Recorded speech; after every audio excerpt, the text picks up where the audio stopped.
Bienvenue à tout un chacun qui nous rejoint, vous qui nous rejoignez, que ce soit ici en présentiel, pour la première fois peut-être, ou pour la millième ou 10 000e fois, ou peut-être aussi sur Internet, devant votre écran, votre télé. On peut saluer les frères et sœurs qui sont devant, on peut les accueillir.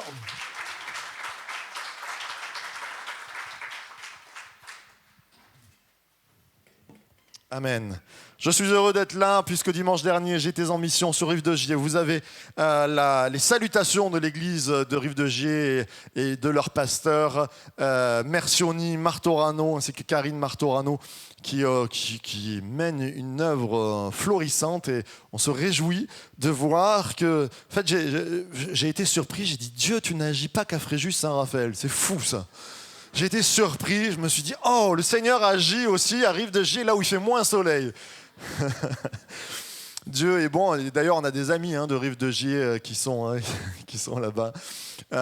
Dieu est bon. Là où on se trouve, il nous accompagne par son esprit. C'est pour ça qu'on demande au Saint-Esprit d'agir et le Saint-Esprit agit. Ce matin, attendons-nous à ce que Dieu fasse des miracles. C'est motivant, je trouve que on est tellement habitué aux miracles. Attendons-nous à ce que Dieu fasse des miracles ce matin. Amen. Amen. C'est un miracle de changer de cœur. C'est un miracle de laisser des addictions. C'est un miracle de changer de caractère, encore plus que des fois d'être guéri d'une maladie corporelle. Parce que des fois, ça nous tient à la peau. Mais aussi, le Seigneur guérit corporellement. Amen. Amen, alléluia. Seigneur est bon. Je voulais... on va continuer bien sûr sur cette série Sonne l'alarme qui nous parle de la fin des temps. Bon, j'essaie de... En fait, non, mais j'ai l'horloge là pour savoir si je vais être long ou pas, mais je vais sûrement être long. J'en suis désolé. Quand nous avons commencé cette série, ça allait déjà mal. Et sur la terre, pas dans nos cœurs. Et bien là, vous allez me traiter de prophète de malheur, mais on ne savait pas que la guerre allait commencer quand on a commencé cette série, c'est-à-dire il y a 6-7 semaines. Et aujourd'hui, nous rentrons. Préparez-vous, les frères et sœurs. C'est juste, moi, je me réjouis. Et comme la Bible dit, levez les yeux, réjouissez-vous dans le Seigneur, puisque les choses qui sont annoncées arrivent. Donc si les choses qui sont annoncées arrivent, c'est que Jésus revient aussi un jour et bientôt. Amen, on peut l'accueillir. Le tout, c'est d'être prêt. Le tout, c'est d'être prêt et de s'y préparer. Alors on s'y prépare. J'étais donc à Rive-de-Gier et ils viennent d'acheter un grand local. J'ai dit, vous préparez une arche. L'église est une arche. Et je me dis, en voyant l'auditoire, mes frères et sœurs, il va falloir aussi économiser pour agrandir l'arche. Parce que c'est vrai quand même, on peut repasser à 2 célébrations, on peut tout faire dans la vie, mais c'est quand même mieux quand on est tous ensemble. Même si on est un peu serré et tout ça, et c'est quand même mieux et on est heureux d'être ensemble. Vous savez, c'est une joie pour moi, le dimanche. Non pas parce que je suis pasteur et que je vois l'église pleine, c'est parce qu'on est ensemble. On est fort ensemble, il y a quelque chose qui se passe. Jeunes et vieux pleureront ensemble. Non, c'est pas ça ? Mince. Ah non. Jeunes et vieux se réjouiront ensemble. Il y a de la joie ce matin. Alors, retourne-toi vers ton voisin et fais-lui le plus grand des sourires et dis-lui bonjour si tu ne l'as pas encore fait.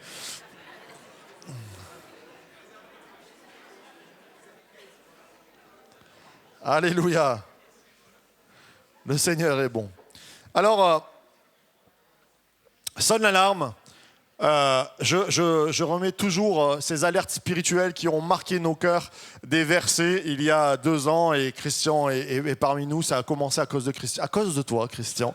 Tu as été inspiré du Seigneur. Tu es le bouc émissaire ce matin. Tu as été l'émissaire de la parole de Dieu.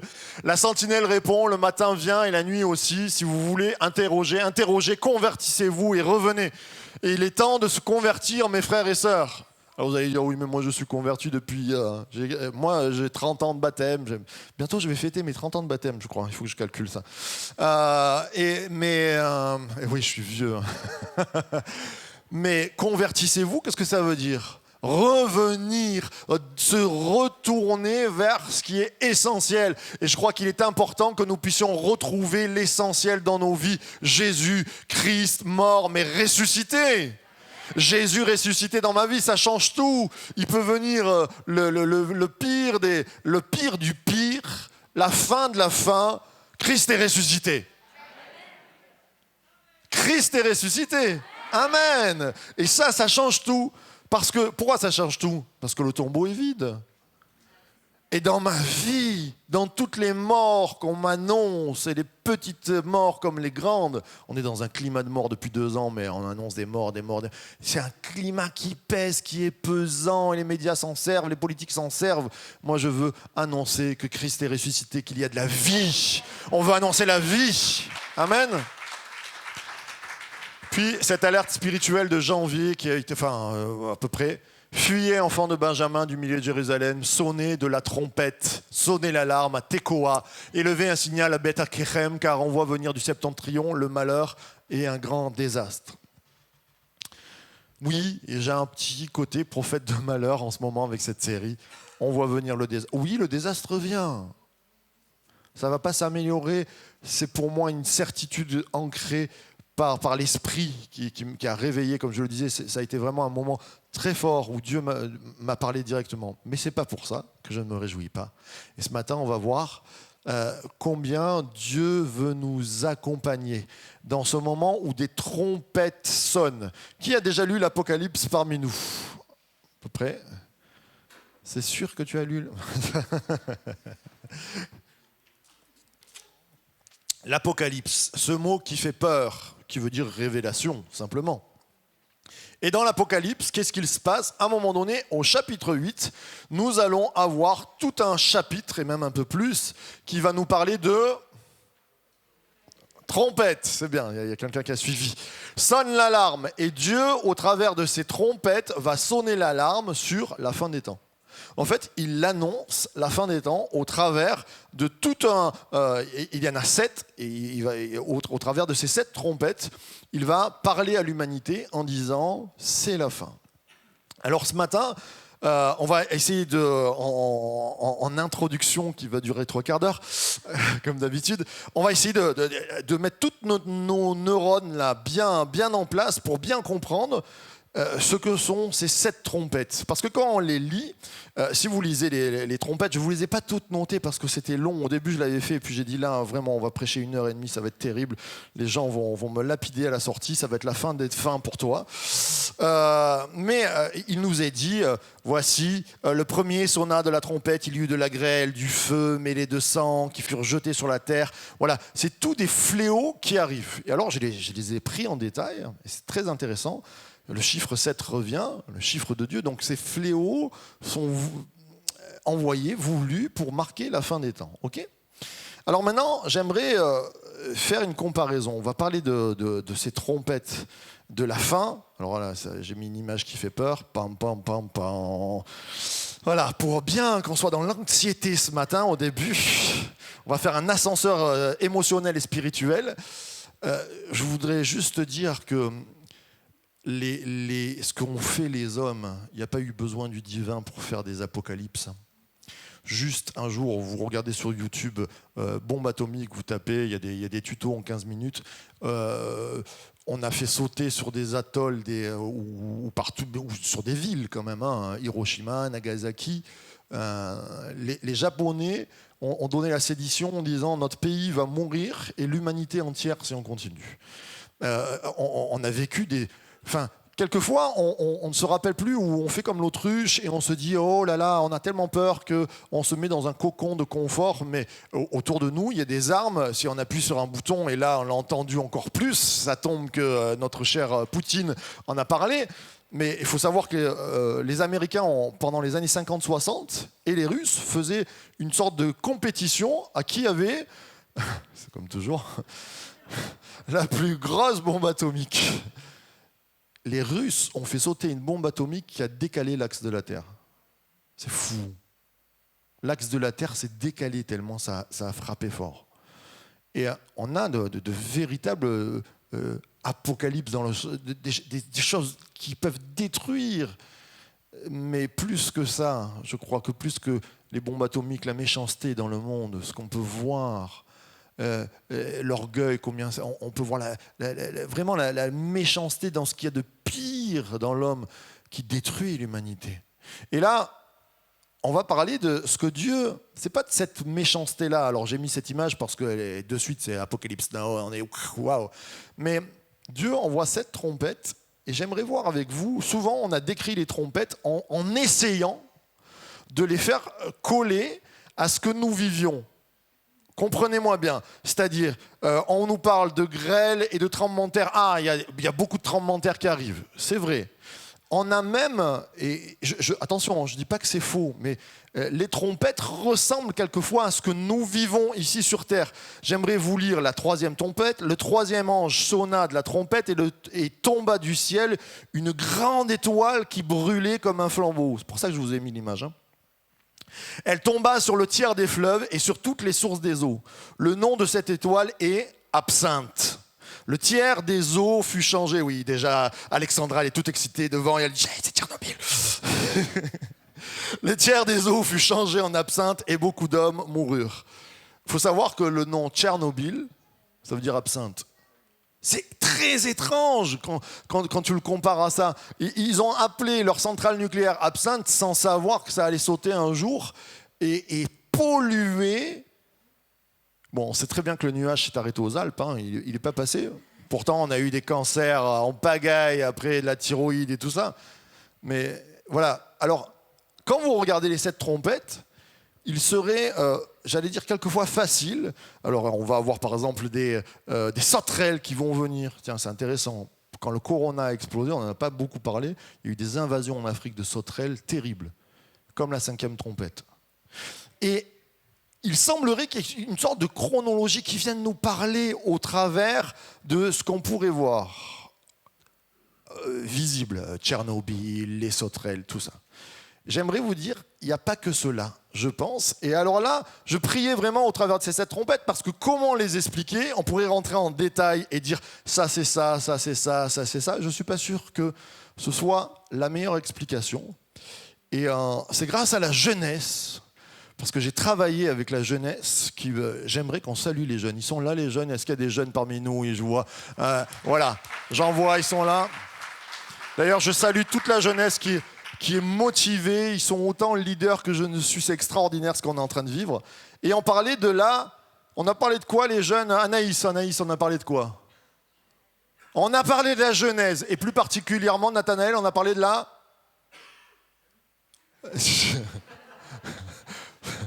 On a parlé de la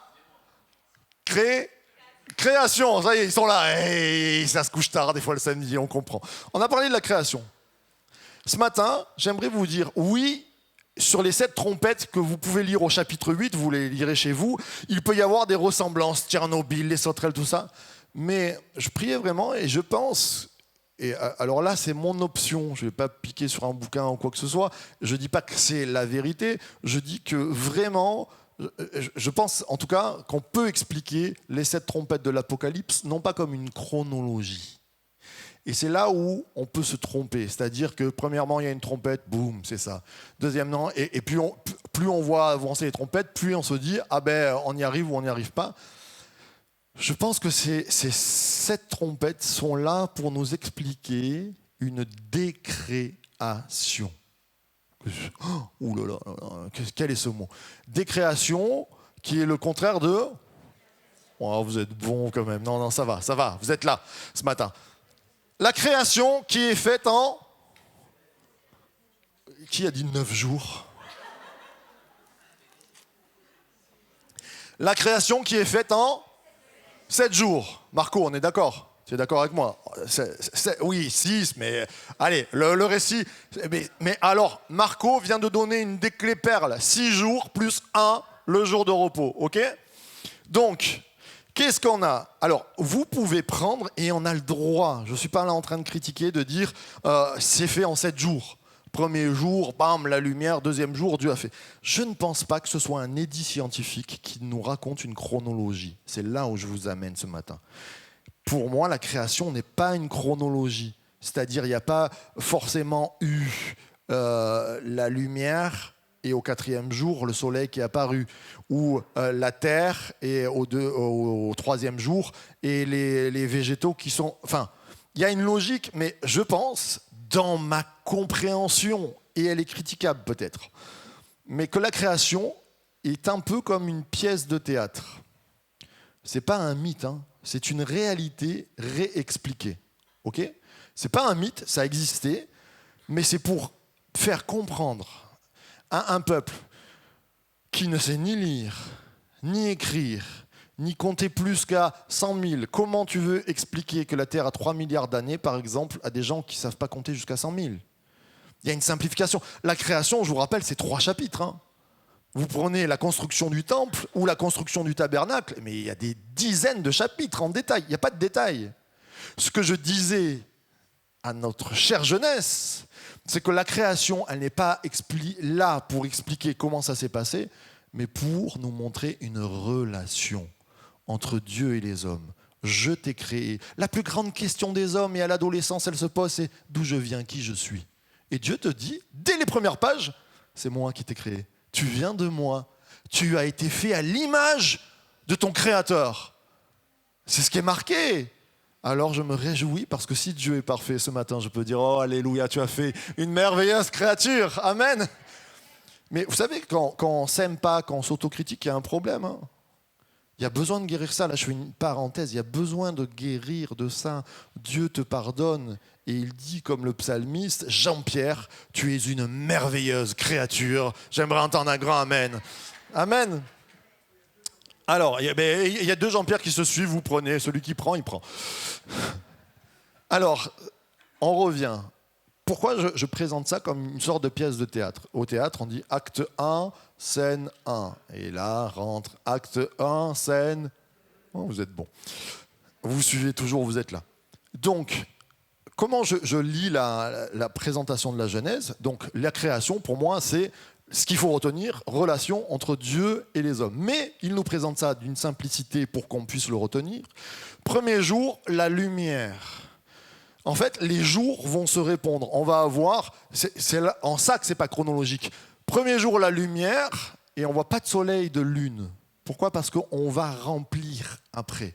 Acte 1, scène 1, on met de la lumière. Acte 2, le deuxième jour, qu'est-ce qu'on va faire ? Les eaux d'en haut et les eaux d'en bas. Les cieux d'en haut, il y a de l'eau en haut, il y a de l'eau en bas, il y a une masse comme ça. Troisième jour, qu'est-ce qu'on va avoir ? La terre, le dur.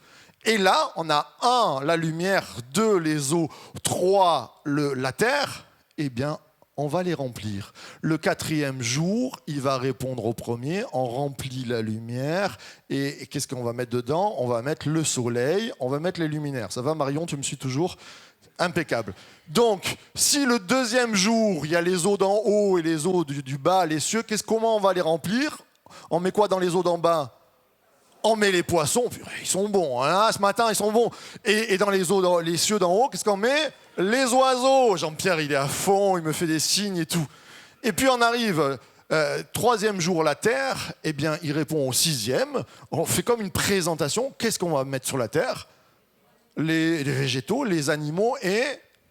Il ne faudrait pas l'oublier, et l'homme, parce que c'est lui le cœur du message que Dieu veut te parler. Il te dit, tu ne sors pas du hasard, comme la science voudrait des fois nous l'expliquer. C'est ton créateur, même si je ne suis pas contre la science. Là, ce n'est pas un idée scientifique. Mais Dieu a créé l'homme pour avoir une relation avec lui. Okay ? Et qu'est-ce qui se passe le 7e jour ? Shabbat, shalom, lekulam. Le sabbat, le jour du repos. Ça ne vous intéresse pas ? Ah, amen.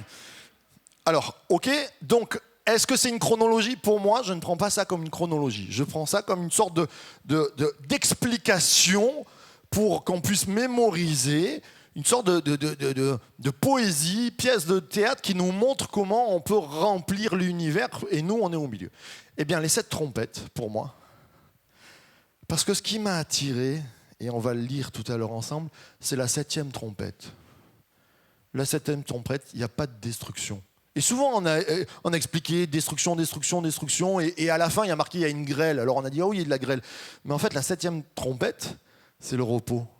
Et dans l'Apocalypse, en fait, j'aimerais voir avec vous, on a une création, et Dieu dit, je mets une fin à cette création. Il y a une décréation. Et plus vous lisez les trompettes, comment voir ça? Eh bien, simplement, regardez la première trompette, il va nous être parlé, le tiers de la terre furent brûlés, les arbres consumés, l'herbe verte, et puis après, c'est les humains qui sont touchés, la deuxième trompette, c'est les poissons qui sont touchés, c'est l'eau qui est touchée, et puis c'est les êtres vivants, et puis plus on avance, ça va rentrer dans l'âme. Et il nous est dit que, par exemple, la cinquième trompette, les sauterelles viennent, il y a de l'obscurité, et ils viennent tourmenter les hommes, non pas dans leur corps, mais dans leurs âmes. Il n'y a plus de paix. La paix est retirée de la terre. Tiens, ça nous rappelle un peu des moments qu'on a pu vivre pendant 2 ans. Et donc, dans ces moments-là, je ne pense pas que ce soit « Ah tiens, une trompette, c'est passé, une trompette est passée », mais c'est une globalité, comme une pièce de théâtre, une poésie qui nous présente une décréation et qui dit « il y a la fin qui arrive ». C'est comme ça que je l'expliquerai. Et je vous lis la dernière trompette, parce que toute cette décréation, elle arrive à quoi? À un repos. Dieu dit « nous avons fait une création, un repos ». Elle se détruit, il y a une décréation, mais malgré tout, j'ai prévu un repos, la 7e trompette. On pourrait se lever ensemble, si vous arrivez à lire, sinon je vais vous le lire parce que c'est écrit en petit. Et le 7e ange sonna de la trompette. Il y eut dans le ciel de grandes voix disant, je vous rappelle, elle est en face du sabbat, comme dans la création. Le royaume du monde de notre Seigneur et son Christ est venu.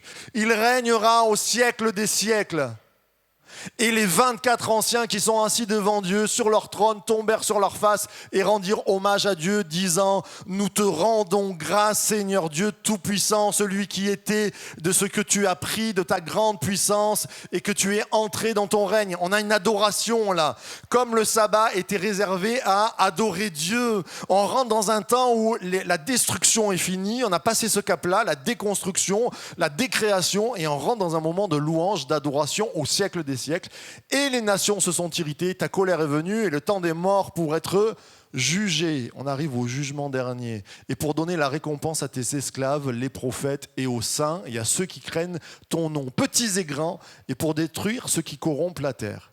Et le temple de Dieu dans le ciel fut ouvert, et l'arche de son alliance apparut dans son temple. Il y eut des éclairs, des voix, des tonnerres et un tremblement de terre et une grosse grêle. Amen, amen et amen. Ça, c'est pour vous expliquer, parce qu'à chaque fois, je prends une petite part de l'Apocalypse, je vous explique. Les trompettes, pour moi, sont vraiment l'antithèse de la création, la décréation. Dieu dit, je mets un stop, parce qu'on va arriver au repos. Là où le règne de Christ vient, là où il n'y aura plus de pleurs, là où les larmes sont séchées. Et bien sûr que avant ça, ça fait un peu peur.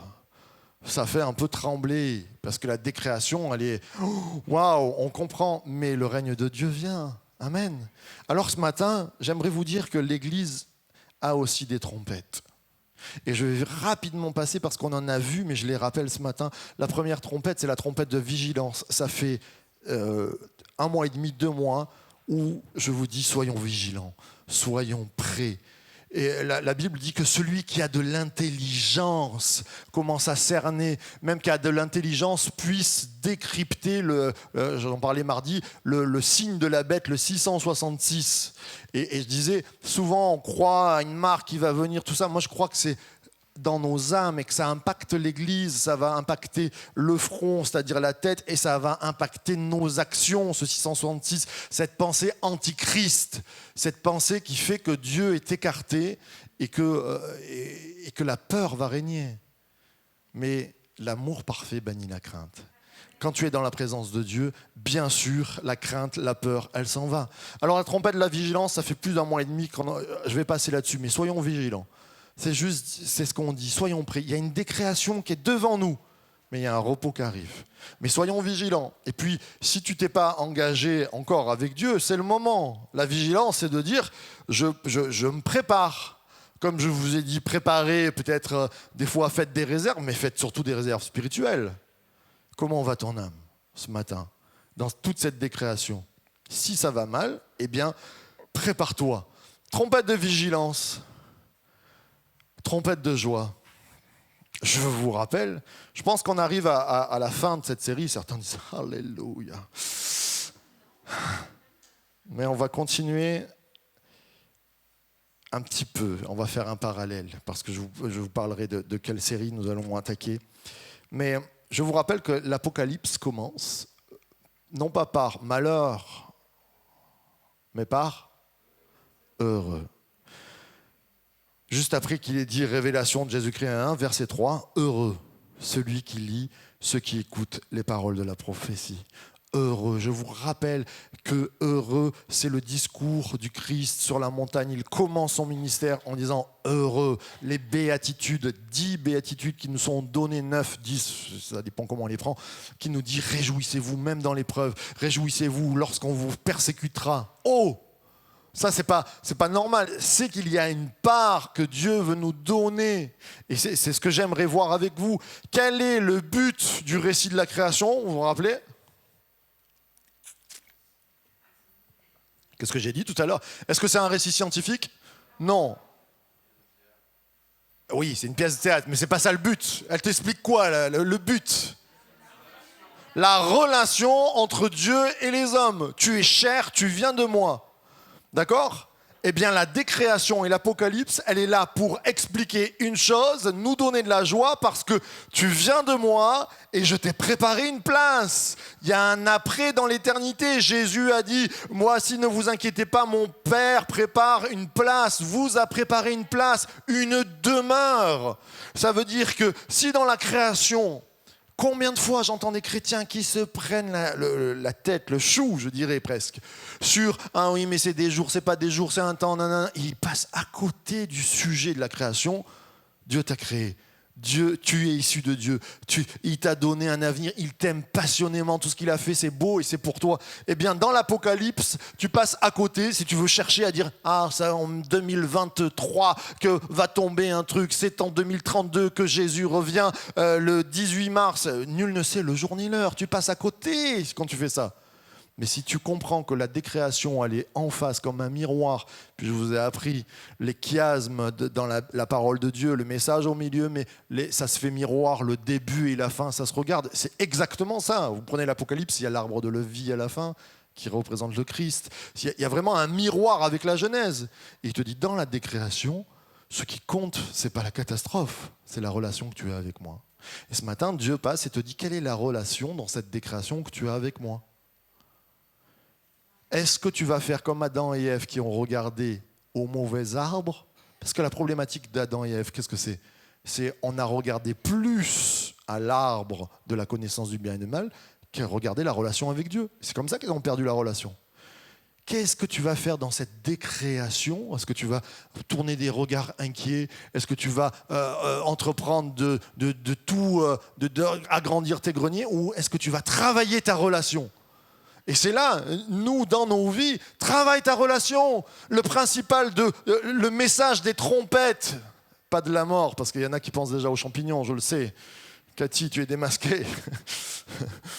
Mais ces trompettes, elles sont là pour te dire, il y a une relation avec Dieu. C'est le moment de la reprendre. C'est le moment de te dire, hé, c'est pas une chronologie qui t'est donnée, on n'est pas détaillé. C'est des trompettes qui te disent, est-ce que tu es prêt?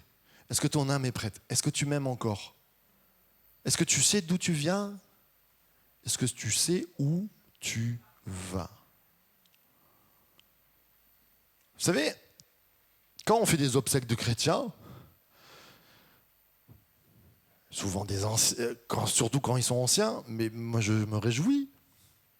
Je suis triste du départ des gens qu'on perd, bien sûr, mais leur place, elle est bien meilleure. Dieu leur a préparé une place. Et à un moment donné, est-ce que nous croyons en Dieu ou pas? Si tu crois en Dieu, tu crois que la parole de Jésus, elle est vérité. Et quand elle dit, il nous a préparé une demeure. Alors je lève les yeux, je dis Jésus avec l'esprit, viens Seigneur Jésus, je suis prêt. Alors on n'aime pas la souffrance, on n'aime pas les adieux. Mais bien sûr qu'on n'aime pas les adieux, c'est toujours déchirant. Mais comme quand quelqu'un fait un grand voyage et qu'il s'en va, quand on a notre frère Lucien, quand il est parti, on avait tous la larme à l'œil, on s'est dit mince, Lucien s'en va. Mais c'est toujours ça, c'est toujours un déchirement. Mais la place dans le ciel, elle est bien meilleure, mes frères et sœurs.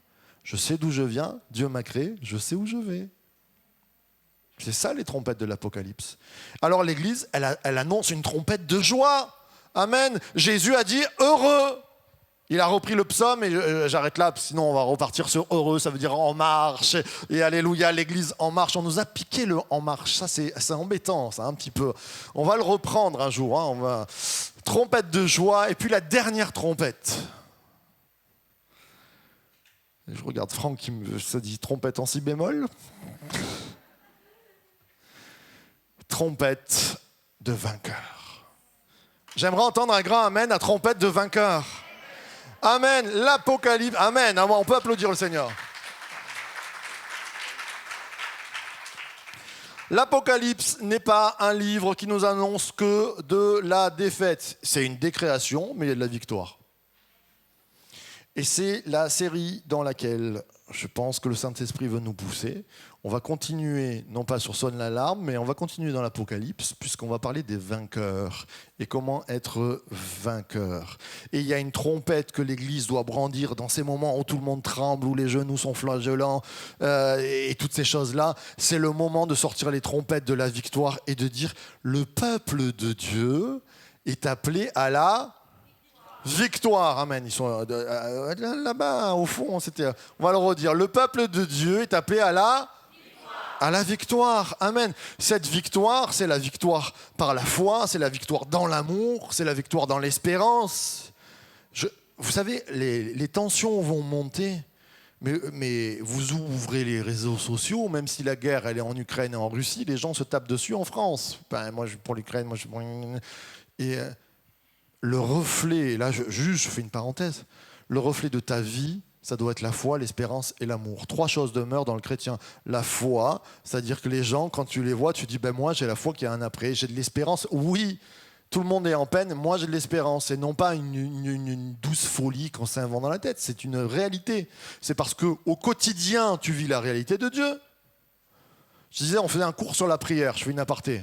C'est très intéressant les cours qu'on fait. On faisait un cours sur la prière et je disais la prière. On peut t'expliquer toutes les prières possibles, comment on le fait, quand il faut le faire, comment, tout ça. Mais c'est la prière dans un Dieu qui agit. Et ça change tout. Et combien de fois les gens ne prient plus parce qu'en fait, ils n'ont pas la foi que Dieu va agir. Et la prière, c'est la prière dans le Dieu qui agit encore ce matin. Et c'est ce qui change tout. Comment tu veux témoigner? Des fois, on dit « je ne sais pas témoigner », mais ce n'est pas vrai. Pardon, les frères et sœurs. Pardon, les frères et sœurs, je veux piquer un peu ce matin. Quand tu ne sais pas témoigner, c'est que tu ne vis pas des choses. C'est que ta prière, tu ne crois plus et tu n'as plus la foi et que tu n'es pas... Parce que, imaginons... Le plus timide d'entre nous, il a un accident, il y a un carambolage, il y a des flammes, tout le monde meurt, mais il y a un pompier qui vient le chercher et qui le sort. Même le plus timide d'entre nous, il va dire « Vous savez pas ce qui m'est arrivé, mais je suis sorti des flammes, et là, il y a tout le monde qui mourait, mais il y a un pompier qui m'a tendu la main et on est sorti... » On est d'accord. Il a vécu une expérience. Moi, je crois que des fois, les chrétiens, on est très bons en théologie. On peut expliquer, oui, alors il faut prier le Père au nom de Jésus par le Saint-Esprit. Et quand tu te lèves le matin et quand tu te couches le soir.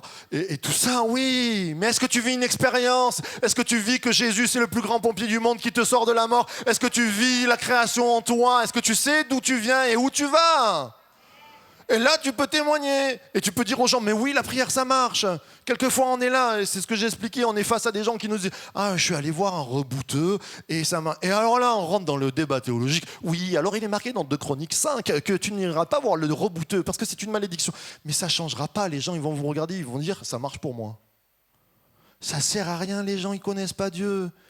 Moi, ce que je leur dis, « Ouais, peut-être ton rebouteux, mais moi... » Dans ma famille, on a prié pour un enfant qui avait la langue, qui a pris une prise électrique, elle a repoussé.